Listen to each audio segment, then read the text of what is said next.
देखते हैं लैक्टोज या लैक्टोपेरोन की स्ट्रक्चर। तो लैक्टोपेरोन की अगर हम स्ट्रक्चर की बात करें तो इसकी लैक्टोपेरोन की जो स्ट्रक्चर है उसकी सीक्वेंस पे भी क्वेश्चन आ जाता है। ठीक है, अगर हम इसकी स्ट्रक्चर की बात करें तो स्ट्रक्चर हमारे सामने कुछ इस तरीके से आती है लैक्टोपेरोन की जो स्ट्रक्चर हम देखेंगे, और उसकी सीक्वेंस हमें कुछ इस तरीके से देखने को मिलती है, जैसे पी आई पी ओ, जिसको आप पीपो के नाम से भी एक ट्रिक बना सकते हो, पीपो।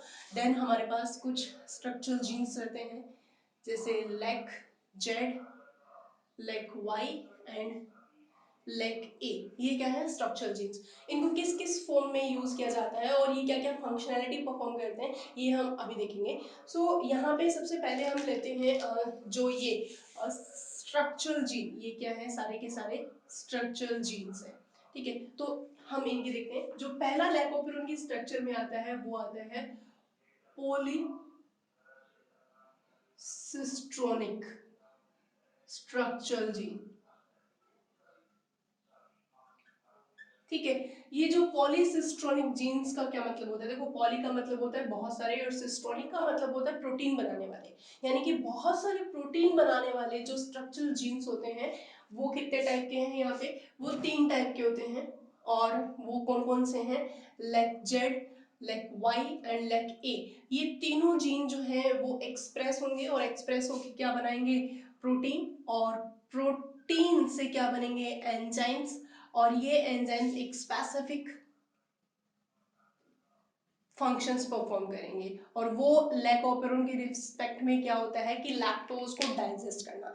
It's a very important thing कि आपको याद होना चाहिए। पॉलीसिस्ट्रोनिक का मतलब क्या है? पॉली का मतलब होता है बहुत सारे, सिस्ट्रोनिक मतलब प्रोटीन बनाने वाले जो स्ट्रक्चरल जीन है वो अपने आप को एक्सप्रेस करेंगे, और जब एक्सप्रेस करेंगे तो प्रोटीन बनेगा, प्रोटीन मॉडिफाइड होकर क्या बनेगा? एंजाइम।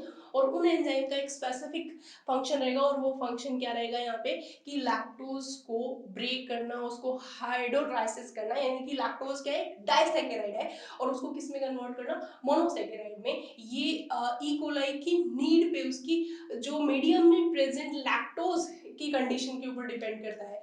सेकंड टर्म पे आए तो हमारे पास स्ट्रक्चर जीन के बाद में क्या रहता है? ओ रेफरेंस करता है ऑपरेटर से, तो ओ आता है ऑपरेटर जीन।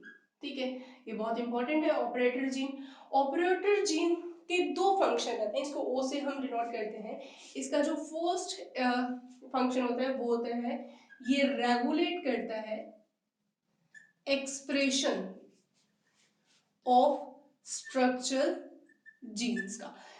देखो, इसको कुछ इस तरीके से समझो कि ये तीनों जीन एक साथ काम करेंगे, या तो करेंगे नहीं तो तीनों ही नहीं करेंगे, करेंगे तो तीनों एक साथ ही करेंगे।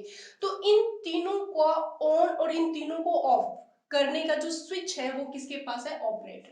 ऑपरेटर डिसाइड करेगा कि इनको आगे ट्रांसक्रिप्शन ट्रांसलेशन करना है या नहीं करना। सो यहाँ पे ये तीनों जीन जो है वो किसके थ्रू रेगुलेट होते हैं? ऑपरेटर के थ्रू रेगुलेट होते हैं।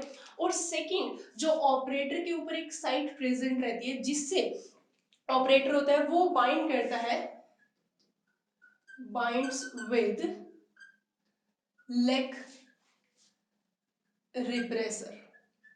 लेग रिप्रेसर के साथ भी ये बाइंड करता है, इसके पास एक साइट प्रेजेंट रहती है। सो अभी हम देखेंगे लेग रिप्रेसर क्या होता है। इसके बाद हम आते हैं किसके ऊपर? ऑपरेटर के बाद में प्रेजेंट होता है प्रमोटर। आप पी जो डिनोट करते हैं वो रहता है प्रमोटर से, तो थर्ड हमारा रहता है वो है प्रोमोटर जीन। यानी कि प्रमोटर जो जीन होते हैं वो डीएनए की एक ऐसी सीक्वेंस होते हैं जो कि प्रोवाइड करते हैं, बाइंडिंग साइट प्रोवाइड करते हैं, प्रोवाइड बाइंडिंग साइट किसके लिए? फॉर आरएनए पॉलीमरेज एंजाइम के लिए। ठीक है, प्रोमोटर जीन के ऊपर हमेशा क्या आके बाइंड करता है? RNA polymerase. ठीक है, यहां दोनों जगह ही कौन आके जुड़ेगा? RNA polymerase. तो आरएनए पॉलीमरेज को बाइंड करने के लिए एक स्पेसिफिक साइट की जरूरत रहती है, और वो साइट यहाँ पे कौन प्रोवाइड करवाता है? प्रमोटर जीन प्रोवाइड करवाते हैं। सो पॉलीसिस्टोनिक जीन पता चल गया, ऑपरेटर पता चल गया, अब प्रमोटर भी हमें क्लियर हो गया। देन हम आते हैं यहाँ पे आई। ये आई क्या है? तो आई के लिए दो रेफरेंस टर्म यूज में ली जाती है, यानी कि जो आई है, आई को आप दो चीजों से कंसिडर कर सकते हो। एक तो आप इसको इनिबिटर भी बोल सकते हो, इनिबिटर जीन, या आप इसको रेगुलेटर या रेगुलेटरी जीन भी बोल सकते हो। ठीक है, इसका क्या फंक्शन होता है? जो इनिबिटरी जीन यानी कि आई, जो आई यूज किया जाता है वो इनिबिटरी जीन के लिए यूज किया जाता है। आई जो है वो एक पर्टिकुलर प्रोटीन का फॉर्मेशन करती है, यानी कि ये किसको बनाती है? Makes lac repressor. किसका फॉर्मेशन करती है? ये लैक रिप्रेसर का फॉर्मेशन करती है। तो अब हमारे पास दो टर्म्स और आ गई कि लैक रिप्रेसर क्या है। तो हम यहाँ पे देखते हैं रिप्रेसर क्या होता है। ठीक है, रिप्रेसर डायरेक्ट क्वेश्चन आता है कई बार कि रिप्रेसर क्या है। तो पहली चीज रिप्रेसर क्या है? एक प्रोटीन है। ठीक है, पहली चीज तो हमें ये क्लियर होनी चाहिए कि ये क्या है? प्रोटीन है। दूसरी चीज, इस प्रोटीन के ऊपर दो एलोस्टेरिक एलोस्टेरिक साइट प्रेजेंट है। वो किसके लिए? दो है। तो पहली तो रहती है ऑपरेटर के लिए, और जो दूसरी साइट रहती है वो रहती है इंड्यूसर के लिए, या आप इसको को रिप्रेसर भी बोल सकते हो। ठीक है, तो इन दोनों की साइट रहती है। अगर ये रिप्रेसर ऑपरेटर के साथ जुड़ जाता है, कंडीशन पहले देखनी है कि अगर पहली कंडीशन है कि ये जो रिप्रेसर है वो किसके साथ अटैच होता है? ऑपरेटर के साथ। जब ये इसके साथ बाइंड करता है तो ऑपरेटर क्या हो जाएगा? ऑफ हो जाएगा, या फंक्शन करना क्या कर देगा? स्टॉप कर देगा। जब ये फंक्शन करना स्टॉप कर देगा तो डेफिनेटली तीनों के तीनों gene that are regulated by operator, operator ने काम करना बंद कर दिया, इसका मतलब तीनों जीन भी काम नहीं करेंगे। दूसरी कंडीशन, अगर रिप्रेसर इंड्यूसर के साथ जुड़ जाता है तब क्या होता है? तो हम पहले देखते हैं इंड्यूसर क्या है। तो यहाँ पे हमारी नेक्स्ट जो टर्म रहती है वो है इंड्यूसर। ठीक है, पहला कंडीशन क्वेश्चन तो ये आता है कि इंड्यूसर क्या है। तो इंड्यूसर जो है, आप मान के चलो कि इंड्यूसर केमिकल है एक। ये कुछ भी हो सकता है, या आप बोल सकते हो कि ये क्या है? एक मेटाबोलाइट है। क्या है? एक मेटाबोलाइट। ठीक है, अब ये क्या करता है inducer?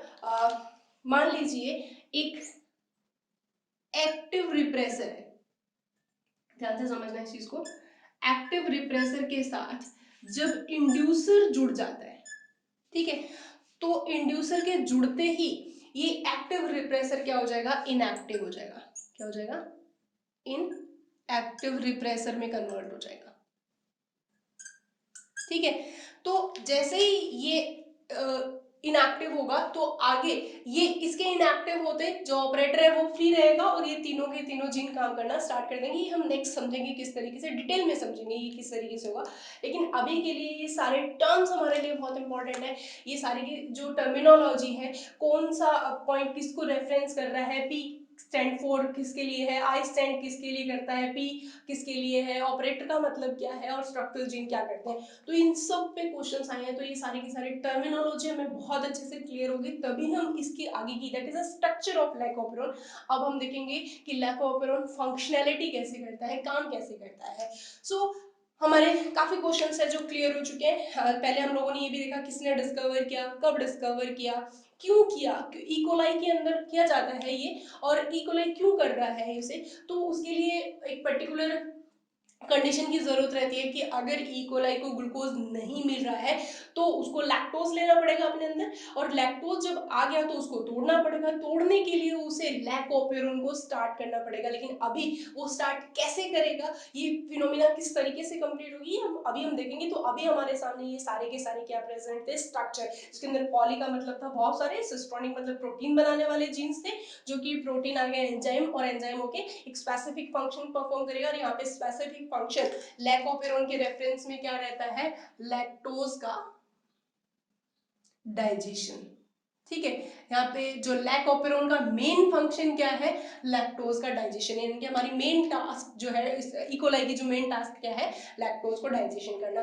Promoter region, operator region, inhibitory gene, repressor और इंड्यूसर, ये टर्म्स हमारे बहुत अच्छे से क्लियर होनी चाहिए, तभी हम इसके आगे की फंक्शनैलिटी को बहुत अच्छे से हमारे समझ में आ पाएगी। सो ऑपेरोन मॉडल को स्टार्ट करने की वजह हमारे समझ में आ चुकी है, स्ट्रक्चर भी समझ में आ चुकी है। अब हमें देखना है कि ये जो ऑपेरोन सिस्टम है, ये फंक्शन, इसका वर्किंग जो क्राइटेरिया है वो किस तरीके से रहता है, कैसे ये काम करता है, ये अभी हम देखते हैं। तो अब हम देखेंगे फंक्शनिंग ऑफ लैक ऑपेरोन।